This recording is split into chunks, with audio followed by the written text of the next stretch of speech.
കൊല്ലം ചടയമംഗലത്ത് ഹോട്ടലിൽ നിന്നും ഷവർമയും അൽഫാമും കഴിച്ചവർക്ക് ദേഹാസ്വാസ്ഥ്യം. 8 വയസ്സുകാരനും മാതാവും പാരിപ്പള്ളി മെഡിക്കൽ കോളേജിൽ ചികിത്സ തേടി. പഞ്ചായത്ത് അധികൃതർ ഹോട്ടൽ പൂട്ടിച്ചു.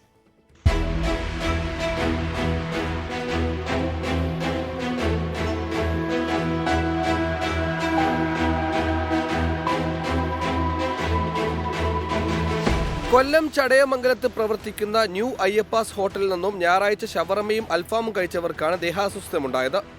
തലകറക്കവും പനിയും ഉണ്ടായതിനെ തുടർന്ന് ആശുപത്രിയിൽ പ്രവേശിപ്പിക്കുകയായിരുന്നു. 15 പേരാണ് വിവിധ ആശുപത്രികളിൽ ചികിത്സ തേടിയത്. ഞായറാഴ്ച ഞങ്ങൾ ന്യൂ അയ്യപ്പാസ് ഹോട്ടലിൽ നിന്ന് ഷവർമ വാങ്ങിച്ചിരുന്നു. അപ്പോൾ ഞങ്ങളുടെ എൻ്റെ വൈഫും എൻ്റെ ഫാദറും കഴിച്ചിരുന്നു.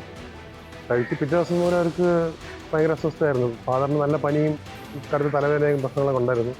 അസുഖം മൂർച്ഛിച്ചതിനെ തുടർന്ന് ചടയമംഗലം കീഴ്ത്തോണി സ്വദേശി അജ്മി മകൻ മുഹമ്മദ് ഫയാസ് എന്നിവരെ പാരിപ്പള്ളി മെഡിക്കൽ കോളേജിൽ പ്രവേശിപ്പിച്ചു. സംഭവത്തിൽ പഞ്ചായത്ത് ഇടപെട്ട് ഹോട്ടൽ അടപ്പിച്ചു.